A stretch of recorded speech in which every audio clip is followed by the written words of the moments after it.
Joining us now, the founder and the president of my favorite company of all time, Liberty HealthShare. Liberty HealthShare is my health provider for myself and my family. I've been with Liberty HealthShare since 2015 when Obamacare came into being and we got hammered. And I've told you 100 times, our premium under the Obamacare plan went from $500 to $1,000, and my deductible went from $1,500 to $10,000. So basically, I was paying $1,000 a month for catastrophic insurance, and I didn't have $10,000 in the bank. So even if something did happen, I couldn't pay it anyway. So I was just giving away $1,000. It made no sense. And of course, if I didn't do it, I'd be in violation. I had to pay the fine. So basically, there was a shotgun in my head. I got nothing until we found Liberty HealthShare, and then my shared amount went from a premium of $1,000 to a shared amount of about $500, and my deductible went from $10,000, which really I didn't have it was just a joke. My unshared amount went to $500 per person, or $1,500 total for the family. Plus, you get all the preventive care up front, no cost, and you choose your own doctor.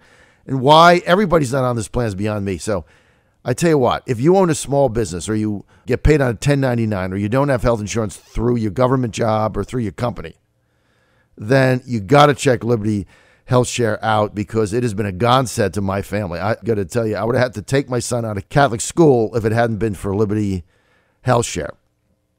And my experience with them, 2015 and 2016, I've been on it now a full 2 years, has been at 10. The service is great. Everything is great. Now, we haven't had any catastrophic illnesses or anything of that nature, but we've had, the normal thing that over a 2-year period families have, things of that nature, and service has been fabulous and everything's going great. And joining us now to try to figure out what if the individual mandate for Obamacare goes away, what does that mean to the whole insurance economy, is Dale Bellis. Dale is the founder and the president of my favorite company of all time, Liberty HealthShare. Dale, happy Thanksgiving. Merry Christmas. Good to have you, man. John, it's such a pleasure. Thank you for the invitation. Happy to be with you this morning. I want to thank you, Dale, for your company, because it's been so good to me and my family. And I just can't believe that, more people don't check it out. And here's what you do. Go to libertyhealthshare.org and just ask for a quote. Just fill out the form. It'll take you 15 minutes, if that, 10 minutes, and just check it out, because it's going to knock your socks off. When it comes back, you're going to think it's a typo. You forgot to put some of your children in. libertyhealthshare.org. Dale, tell us about, if the individual mandate goes away in this tax plan, what happens? Well, I think we just simply return to the norm prior to the ACA, and that is that people make choices regarding their health care needs and how to pay for health care costs based upon their own best self-interest. And that's really how the economy works and operates, and we'll return to that norm. Healthcare sharing certainly existed prior to the individual mandate, although we are exempt from that requirement under the ACA at present. We will continue to engage in meeting healthcare costs together in a community of faith and values based upon our internal closely held beliefs. We'll continue to do that if the mandate goes away. And so I think the impact both on the insurance markets and on healthcare sharing will be minimal. So if the individual mandate goes away, that was an incentive to go to your share company, because you had to pay the mandate. There was a gun to your head. Now, if it goes away, how is that going to affect your company?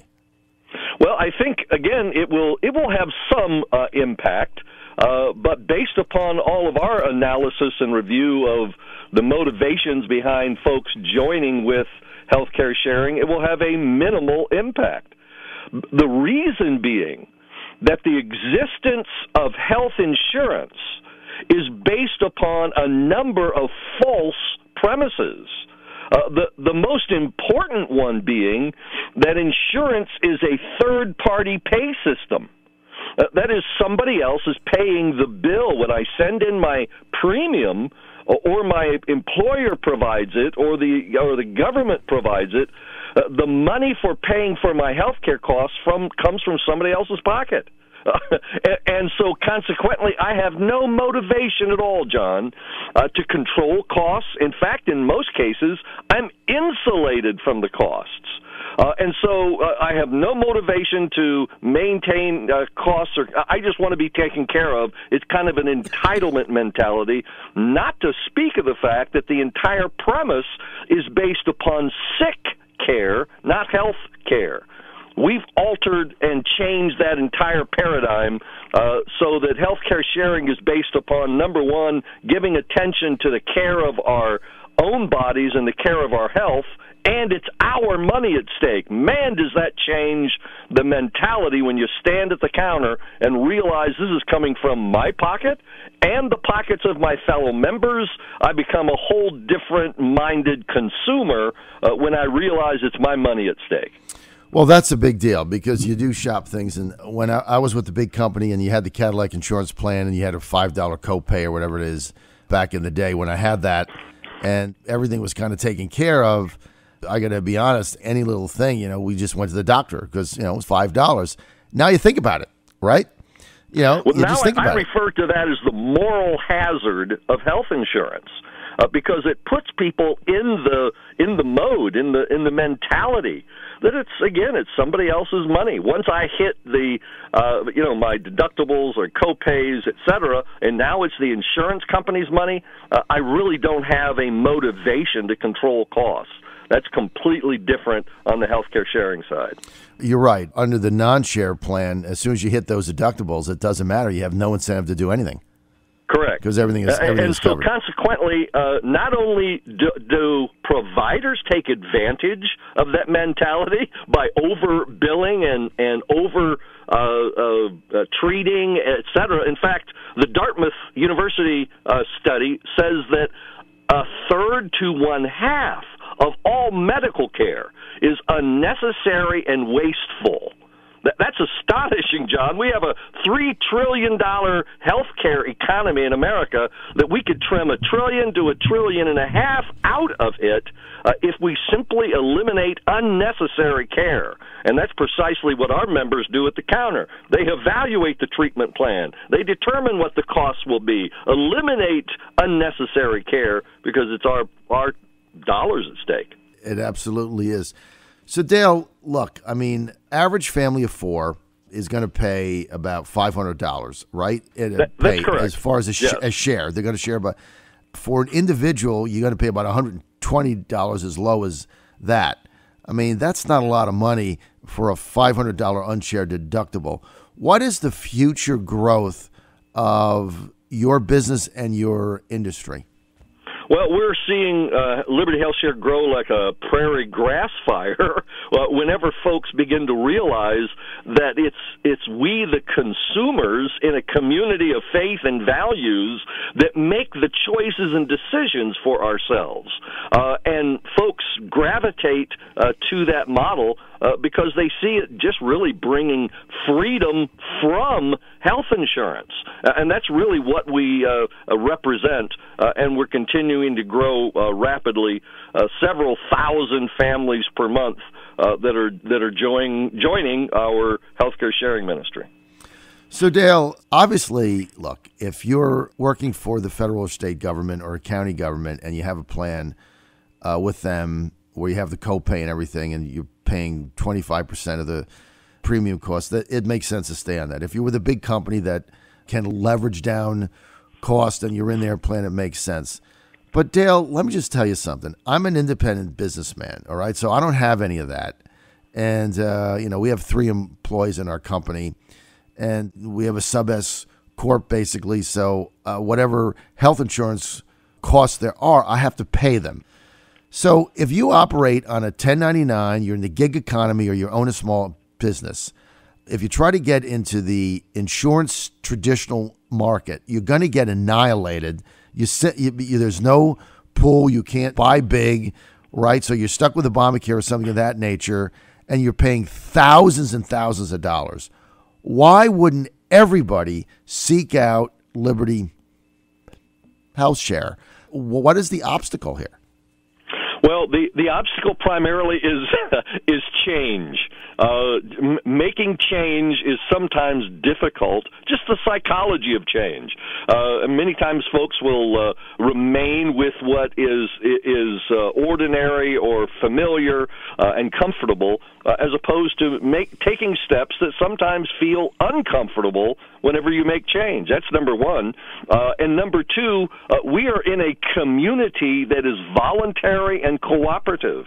No one is coerced. No one is required. No one gets sued if you don't send your monthly share amount.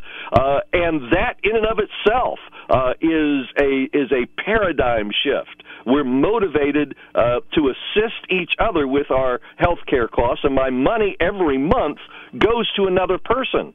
And that is an entire different methodology for meeting health care costs. And so many times change is a challenge.